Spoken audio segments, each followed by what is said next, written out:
What's up guys, Taisatsu here. Since my first video on hero history got a lot of attention and good feedback, I've decided to make a new one featuring everyone's favorite hero, Enot. Enot has been dominant in the competitive Epic 7 landscape ever since the game was launched. But why is this the case? Well, join me today as I dive into his competitive history. In this video, I'll be briefly going over a hero's lore, stats, and viability throughout the game. So without further ado, here is Enot's hero history. A nasty, arrogant, and ambitious man, inflated with a sense of his own abilities. Enot used his connections with a noble Ezra family to become a priest of the Rose Apostles. Enot was part of the original cast of characters when Epic 7 was launched. As you can see here, Enot has amazing base stats for a 3-star character. Because of these stats, he's the best farmer in the game, and he's also very dominant in the PvP meta. Enot was being used on both offense and defense. The meta at the time was being revolved around the so-called Trinity, which involved Enot, Enot, and Enot. Around February of 2019, the N tried to rise into the meta due to her anti-crit barriers and overall fast rotations of spells, but she unfortunately fell short because Enot has a passive that guarantees all of his critical strikes. Enot then continued to dominate the PvP meta up until the developers released the very first collaboration banner. April of 2019 is the time period where the Guilty Gear units got released. We got 3 new units in the form of Soul Bad Guy, Biken, and Dizzy. Soul Bad Guy wasn't seen at all in the PvP meta, but he was at least being used a lot on golem hunts. Biken was seen here and there, some with very high speed to push up her allies' combat readiness. And Dizzy has seen a lot of usage due to her crippling debuffs. This was also the time period where Sage Ball and Cezanne was released, and the very first control or debuff meta emerged, consisting of Sage Ball, Silverbraid Araminta, and Dizzy. These trio of units saw a lot of play and dominated the meta, but their rise in usage was quickly put to a stop due to a lot of players resorting back to using Enot. Equipped with Moonlight Basket Scythe, Enot hard counters these units due to his passive that turns all debuffs into buffs, which made the control meta drop in usage significantly. The meta was now being revolved around Enot and the control meta that I've mentioned up until June of 2019. In this balance patch, they buffed Arbiter Vildred. More info on his buff here. Anyways, long story short, Arbiter Vildred did put a dent on the Enot meta because Enot had a built-in passive where whenever a unit got revived, he provides himself and his team a 10-turn invincibility, immunity, and greater attack buff. Enot basically had the tools and the kit to combat the meta, whether it would be Control meta, Crimson Armin meta, or Arbiter Vildred meta. July of 2019 is the time period where Enot was expected to get nerfs due to how dominant his presence is. But to the player base's surprise, Sage Ball, Silverblade Araminta, Arbiter Vildred, and Crimson Armin received the nerf hammer. Because of these nerfs, Enot continued to dominate the meta.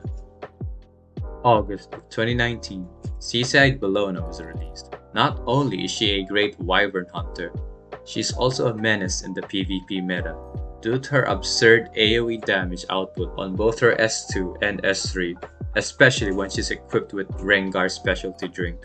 But unfortunately for SSB, she was hard countered with one of Enot's passive and his other passive where if the ally team suffered an AoE attack, heals allies and gains combat readiness while also proccing one of Enot's S3 which is called Massacre. Massacre is again one of Enot's S3 which gives him a greater attack buff while penetrating the unit's defense by 100%, forces you to uninstall the game, and stealing your mom's credit card information. Shortly after, Fire Corvus became meta, but since Enot was Ice and had a passive that makes you automatically win the game, Fire Corvus meta passed by like a breeze. Few months later, Fire Corvus for some reason got nerfed. Poor guy. and Enot once again continued to avoid nerfs. Enot then continued his reign of domination in the PvP meta, and his harem of anime waifus is still growing. Time skip to the Reforge system update. This made Enot builds faster, tankier, and deadlier. Along with the Reforge update, a new meta emerged consisting of tanks and bruisers. Fortunately for Enot though, he had a passive to combat against these tanks, where he deals greater HP percent damage and inflicts greater injury on them. Around 2021, a new breed of control meta emerged due to the insane buffs given to Cerise, as well as the introduction of Fairy Tail Tenebria. This team was everywhere and often consisted of Cerise, Fairy Tail Tenebria, RB, and FCC. But thankfully, Enot had the tools and the kit to absolutely destroy these comps. Equipped with Moonlight's Basket Scythe specialty lighted guides, Enot can easily break through these compositions due to his insane kit and modifiers. Alright, since I've pretty much covered normal, arena, and guild wars as a whole, let's move on to RTA. World Arena Season 1 or Showdown Season. Now, you might be expecting that Enot gets pre-banned and post-banned a lot this season due to his insane kit. Well, you're wrong.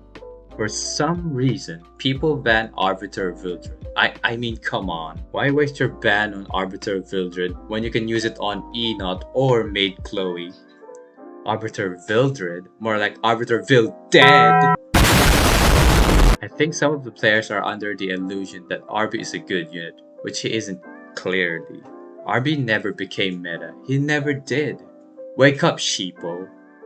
Well, all of that aside, in case you didn't see the pattern here, Enot absolutely dominated in RTA as well. A lot of the players were prioritizing Enot as their first pick due to how insane his kit is. There was also no clear meta back then, so Enot's reign was unleashed upon the poor free-to-play players that tried to dip their toes onto RTA. World Arena Season 2 or Endeavor Season. Tank meta bad. Frenzy 9 bad. Enot good. Enot dominated as usual. My wife left me. World Arena Season 3 or Ardor Season. The control meta that dominated on both Arena and Guild Wars carried over onto the RTA meta, but this didn't affect Enot at all because of his passive abilities. His passive ability rendered both Cerise and Fairy Tail useless. A few months later into the season, a new meta emerged thanks to a certain someone called Golden Boys, which consist of Last Rider Crow, Ambitious Tywin, and General Purgus. But once again, the so-called Golden Boy meta didn't phase our boy Enot because of his passives. The meta then revolved into Bling Bling Boys, which consist of Enot, Enot, and Enot.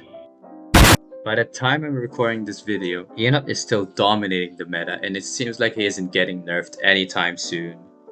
He does have some hard counters though to his kit, which is Desert Jewel Bazaar and Maid Chloe. Well, that wraps up Enot's history. I hope you guys enjoyed the video. This video took a lot of research as to why Enot dominated the Epic 7 PvP meta. Leave a comment below on what unit you'd like to see next to be featured on this series. Also, please leave a like on this video if you think Enot is absolute dog shit.